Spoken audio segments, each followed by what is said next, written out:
ውድ ቻናላችን ቤተሰቦች እንኳን ወደ ቻናላችን በደህና መጣችሁ። አሁንም ሊቨርፑልን በተመለከቱ ዘገባዎች ተመልሼ መጥቻለሁ። በዚህ ሰዓት የምንመለከታቸው ማንቸስተር ሲቲዎች ማርክ ጌን ለማስፈረም ከፍተኛ ፍላጎት አሳይተዋል እየተባለ ይገኛል። እንደዚሁም ጁቬንቱሶች ፌዴሪኮ ኬዛን ለማስፈረም ቀጥተኛ ንግግር ጀምሯል ተብሏል። ካራ ጋርም በሚሎስ ኪርኬዝ ዙሪያ የሰጠው አስተያየት አለ። እነዚህን በቆይታችን የምንመለከት ይሆናል። እስከ መጨረሻው ደቂቃ ድረስ አብራችሁን ቆይታችሁ ፕሮግራሙን እንድትከታተሉት እንደዚሁም ደግሞ በምናነሳቸው ነጥቦች ላይ ያላችሁን ሀሳብ እንዳለ ኮሜንት ሴክሽን ላይ በመጻፍ እንድታሳውቁኝ ሰብስክራይብ፣ ላይክ፣ ሼር እያደረጋችሁ የቻናሉ ቤተሰብ እንድትሆኑም በአክብሮት እጠይቃለሁ። አሁን በቀጥታ ወደ ያስኩላችሁ ጉዳዮች የማመራ ይሆናል።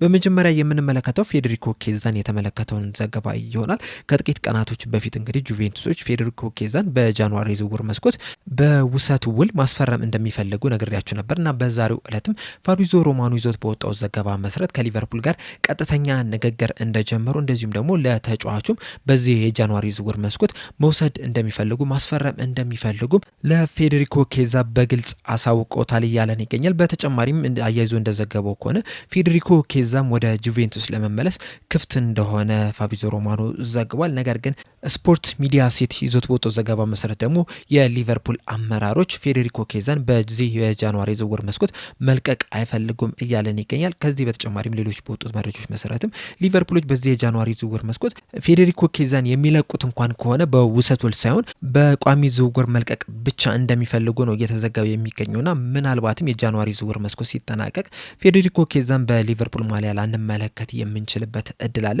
ነገር ግን ደግሞ በዚህ ሰዓት የሊቨርፑል ስኳድን ስንመለከት በተለይ የማጥቃት መስመሩ ላይ በጣም ሳስቶ ነው እየተመለከተን የምንገኘው። በተለይ በትናንትናው ዕለት ሊቨርፑል ከፉልሃም ጋር ባደረጉት ጨዋታ ላይ አንድ ተፈጥሯዊ አጥቂ ብቻ ነበረ በጨዋታው ላይ መሰለፍ የቻለው፣ እሱም ኮዲ ጋክፖ ነው። ሌሎች ሁለት ተጫዋቾች ነበሩ። ነገር ግን እነዛን ሁለት ተጫዋቾች መጠቀም ስላልፈለጉ በአንድ ተጫዋች ብቻ ነበረ ጨዋታውን መጀመር የቻሉት። ፌዴሪኮ ኬዛ እንደዚሁም ደግሞ ሪዮ እንጉሞሃ ሲዝኑ ከመጀመሩ በፊት የሊቨርፑል ስኳድ አባላቶች ናቸው ተብሎ ነበረ። ነገር ግን አሰልጣኝ አርነ ስሎት እነዚህን ሁለት ተጫዋቾች ሊጠቀሙባቸው አልፈለጉምና በዛ ምክንያትም ምናልባትም ፌዴሪኮ ኬዛ ከሊቨርፑል መልቀቅ ሊፈልግ ይችላል የሚል ግምት አለኝ። በሱ በኩል ያለውን ነገር ስንመለከትም በዚሁ በሊቨርፑል መቆየት ለሱ ምንም ጥቅም አይሰጠውም። ምክንያቱም አሰልጣኙ በዚህ ተጫዋች ላይ እምነት እየጣሉ አይደለም የሚገኙት። ነገር ግን ሲዝኑ ሲጀመር ግን የስኳድ አባላቶቻቸውን ሲናገሩ ግን አሰልጣኝ አርነ ስሎት የአጥቂ መስመር ላይ የተሟሉ ተጫዋቾች አሉን፣ ምክንያቱም እዛ ቦታ ላይ መጫወት የሚችሉ 6 ተጫዋቾች አሉ። እነዚህም ሪዮ እንጉሞሃ፣ ፌዴሪኮ ኬዛ፣ ሞሐመድ ሳላ፣ ኮዲ ጋክፖ፣ ሂጎ ኤኪቲኬ ና አሌክሳንደር ኢሳቅ አሉን። ስለዚህ በቂ የሆነ የአጥቂ ስፍራ ተጫዋቾች አሉን የሚል ነገር ተናግረው ነበረ። ነገር ግን በዚህ ሰዓት ላይ አሌክሳንደር ኢሳቅ ጉዳት ላይ ነው የሚገኘው። ሞሐመድ ሳላ አፍሪካ ዋንጫ ላይ ነው የሚገኘው።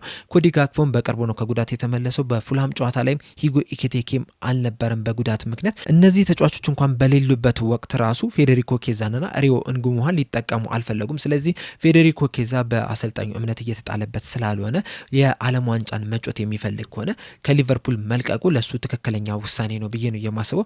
ነገር ግን ደግሞ በሊቨርፑል የሚያቆየው ኮንትራት እስካለው ድረስ ሊቨርፑሎች ደግሞ ዝም ብሎ መልቀቅ የሚፈልጉ አይመስለኝም። ምናልባት የአጥቂ ስፍራ ተጫዋች ቢያስፈርሙ ኖሮ ምናልባትም ፌዴሪኮ ኬዛ ይለቃል ብለን ልንናገር እንችል ነበር። ነገር ግን በዚህ ሰዓት አሁን ሊቨርፑሎች ባሉበት ሁኔታ ግን ፌዴሪኮ ኬዛን ይለቁታል ብዬ አላስብም። ጁቬንቱሶች ግን ከሊቨርፑል ጋር ንግግር ጀምሯል እየተባለ ይገኛልና በቀጣይ እንግዲህ ምን ሊፈጠር እንደሚችል አብረን የምንመለከተው ጉዳይ ይሆናል። በመቀጠልም ጂሚ ካራ ጋር ሚሎስ ኪርኬዝ ላይ የሰጠውን አስተያየት ይሆናል። በሰጠውም አስተያየት ሚሎስ ኪርኬዝ በየሳምንቱ መጮት አለበት ብዬ አላስብም። በተለይ ደግሞ እንደ አንዲ ሮበርትሰን ያለ ምርጥ ተጫዋች በቡድን ውስጥ እያለ በየሳምንቱ በቋሚነት መጀመር አለበት ብዬ አላስብም። ለአንዲ ሮበርትሰንም የመጮቻ ጊዜ ሊሰጠው ይገባል ብዬ ነው የማስበው።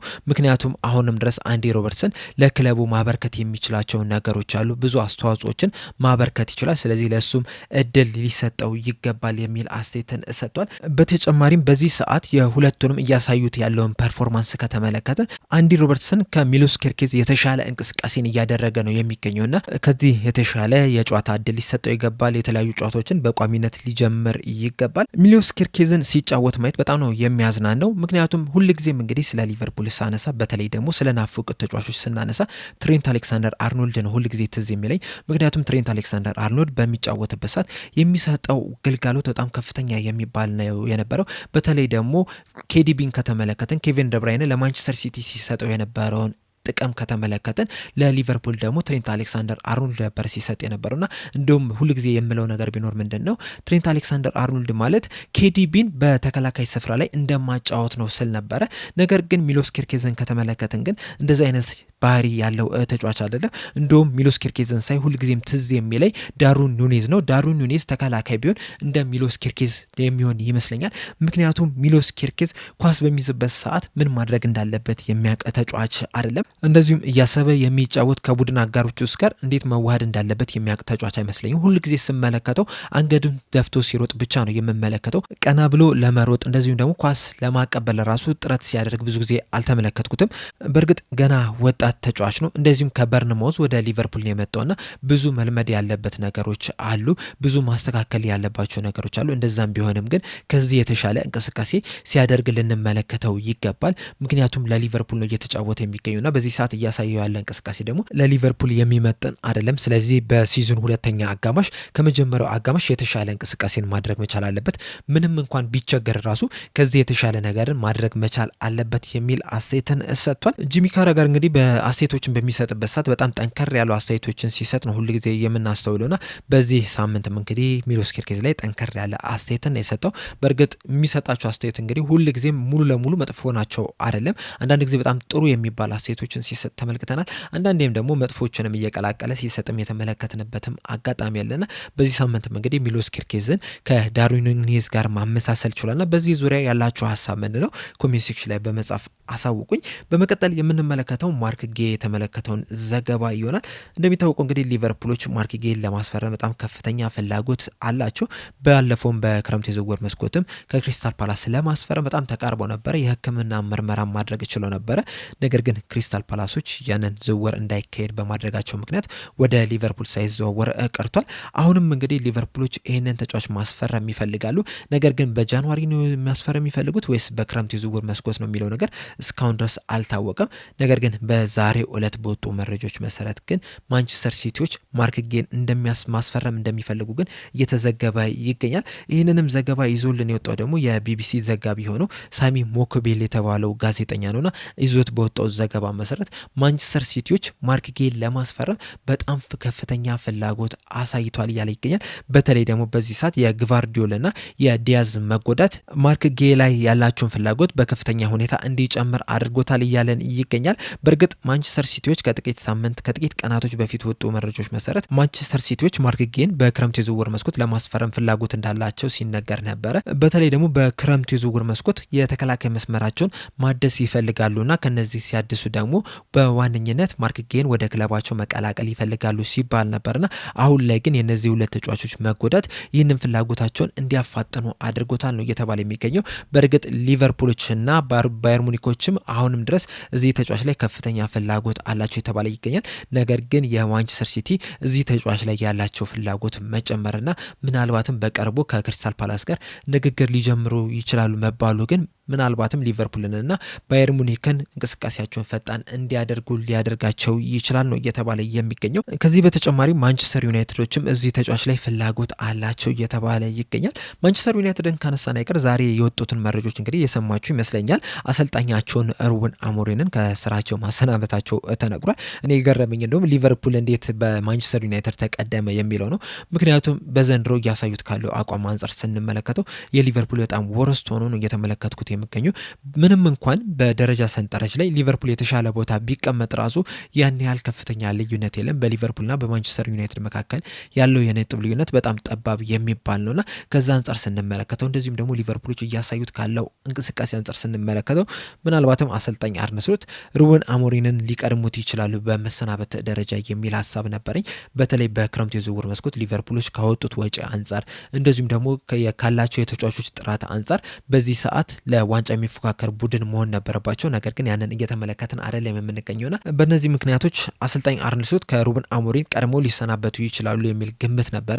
ነገር ግን በዛሬው ዕለት ሩበን አሞሪም ከስራቸው ሊሰናበቱ ይችላል። በእርግጥ ሩበን አሞሪም የተሰናበቱት በውጤት ምክንያት ሳይሆን ከአመራሮቹ ጋር ባለመስማማታቸው ምክንያት ነው እየተባለ የሚገኙ። በተለይ ከሊድስ ጨዋታ በኋላ የሰጡት አስተያየት አለ። ከዛ በፊትም ከአመራሮቹ ጋር ያለ መግባባት ነበርና በነዛ ምክንያቶች ነው እንጂ በውጤት ምክንያት አይደለም የተሰናበቱት እየተባለ ነው የሚገኘው። ሊቨርፑሎች ግን አሰልጣኝ አርነ ስሎትን እስካሁን ድረስም ማቆየት ችሏል። የሊቨርፑል የዘንድሮ ውጤት ሁላችንም እየተመለከትን ነው የምንገኘው። ከዚህ በኋላ ተስፋ አለው የሚለውን ነገር ስንመለከትም ሁላችንም ተስፋ እየቆረጥን ይመስለኛልና መባረር ነበረባቸው። ነገር ግን አመራሮቹ እስካሁን ድረስ አሰልጣኝ አርነ ስሎትን እንግዲህ በዛው በሊቨርፑል እንዲቆዩ አድርጓቸዋል። የእሳቸው መቆየትም እንግዲህ በዝውውር መስኮቱ ላይ ራሱ ከፍተኛ ተጽዕኖ ሊኖረው ይችላል። ምክንያቱም የሊቨርፑል ዘንድሮ እያሳዩ ያለውን አቋም ከተመለከትን ሌሎች ተጫዋቾችም ወደ ሊቨርፑል ለመምጣት ያላቸው ፍላጎት ሊቀዘቀዝ የሚችልበት እድል አለ ብዬ አስባለሁ። በተለይ ባለፈው ሲዝን እንግዲህ ሊቨርፑል የፕሪሚየር ሊግ ዋንጫ ማንሳት ችሎ ነበርና በክረምቱ የዝውውር መስኮት ተጫዋቾች ወደ ሊቨርፑል ለመምጣት ከፍተኛ ፍላጎት አሳይቷል። በዚህ የጃንዋሪ ዝውውር መስኮት ግን ያን ያህል ፍላጎት ያሳያሉ ወይ የሚለው ነገር በጣም ትልቅ ጥያቄ ነውና ምናልባትም ማንቸስተር ሲቲ እና ሊቨርፑል ሁለቱም ገፍተው የሚሄዱ ከሆነ ማርክ ጌን ለማስፈረም ማርክ ጌ ማንቸስተር ሲቲን ሊመርጥ የሚችልበት እድል አለ ብዬ አስባለሁ። ሊቨርፑሎች እንግዲህ በዚህ የጃንዋሪ ዝውውር መስኮት በጣም ፈጣን የሚባል እንቅስቃሴን ያደርጋሉ ተብሎ ተጠብቆ ነበረ። ምክንያቱም ደግሞ በዚህ ሲዝን እያሳዩት ካለው አቋም አንጻር ስንመለከተው፣ ካለው ክፍተት፣ ካለው የተጫዋቾች ጉዳት አንጻር ስንመለከተው በፍጥነት የተለያዩ ተጫዋቾችን ያስፈርማሉ የሚል ግምት ነበረ። ነገር ግን ያንን እያደረጉ አይደለም የሚገኘው። ሊቨርፑሎች ተከላካይ ያስፈልጋቸዋል፣ አጥቂ ያስፈልጋቸዋል፣ 6 ቁጥር ቦታ ላይ ያስፈልጋቸዋል።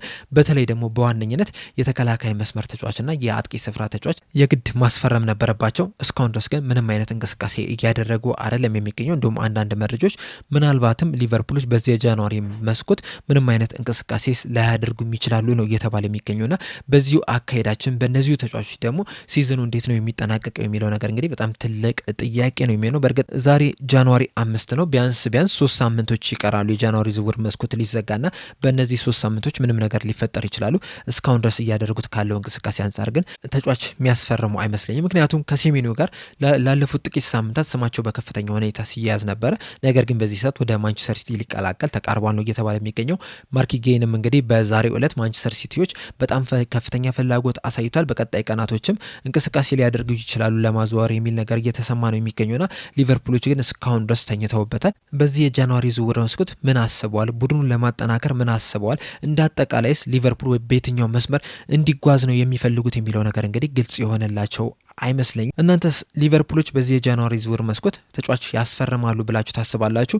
ማርክ ጌስ ወደ ሊቨርፑል ያቀናል ወይስ ወደ ማንቸስተር ሲቲ? ሀሳባችሁ እንዳለ ኮሜንት ሴክሽን ላይ በመጻፍ አሳውቁኝ። ለአሁን እኔ እዚህ ላይ አበቃው። በቀጣይ በሌላ እስከምንገናኝ ድረስ ሰብስክራይብ፣ ላይክ፣ ሼር ማድረግ እንዳትረሱ። ቸር ያቆየን።